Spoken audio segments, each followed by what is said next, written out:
we've all heard of the Sistine Chapel, but have you seen Filippo Brunelleschi's dome within the Florence Cathedral? Because I had not.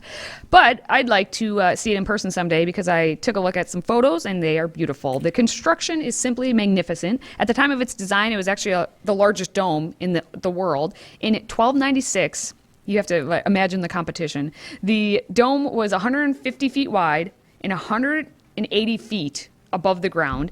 And so there were some architectural challenges. And it wasn't until 1418 when this competition that they had to see, who's going to build this dome, that in 1418 was when it was actually announced that they were going to do it. And 2 years later, it began in the hands of Brunelleschi. Yeah, you make a great point, Mike. Show the picture of Brunelleschi. There he is in the first image there. You can see one of the great foundational geniuses of the Renaissance.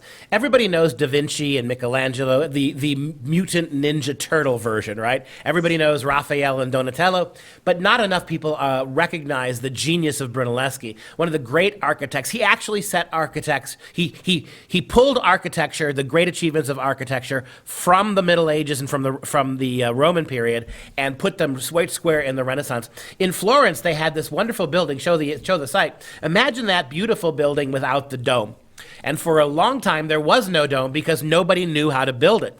And so this is a pivotal time. The early 1400s, the Renaissance is cresting high. The Renaissance is emulating the great works of the masters of Greece and Rome in painting and sculpture. But no one had yet been able to do it in architecture, which is, very fraught with difficulties. It's very mathematically driven. As the ancient treatises on mathematics were becoming more well-known, more building was being done. And if you go back to the image there, you imagine that building without the dome. Brunelleschi, there was a huge civic contest in Florence to see who could do this, and many people came forward and gave ideas and estimates about this, tried to argue ways to have it done.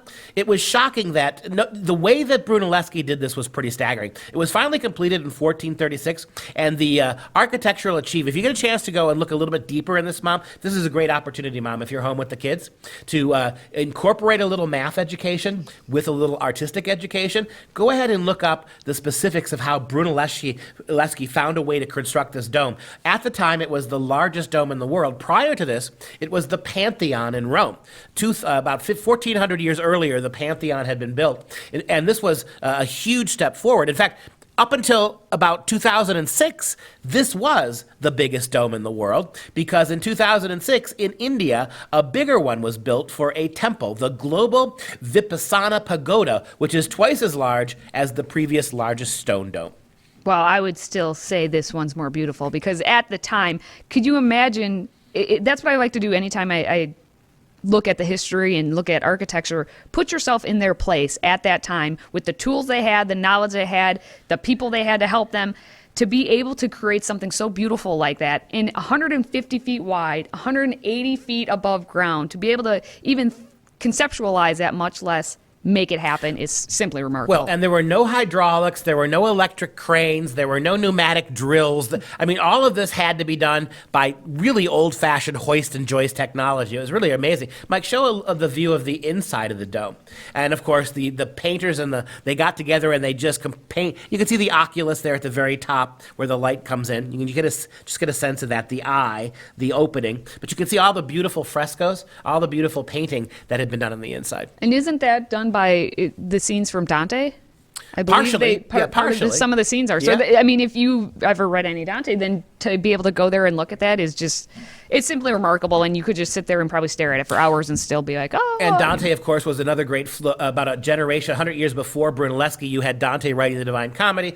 Brunelleschi there's nothing more beautiful than coming over the hills of Toscana, over the hills of Italy there, and in the twilight coming down over those hills into Florence, and you see that beautifully illuminated dome with all of its grandeur.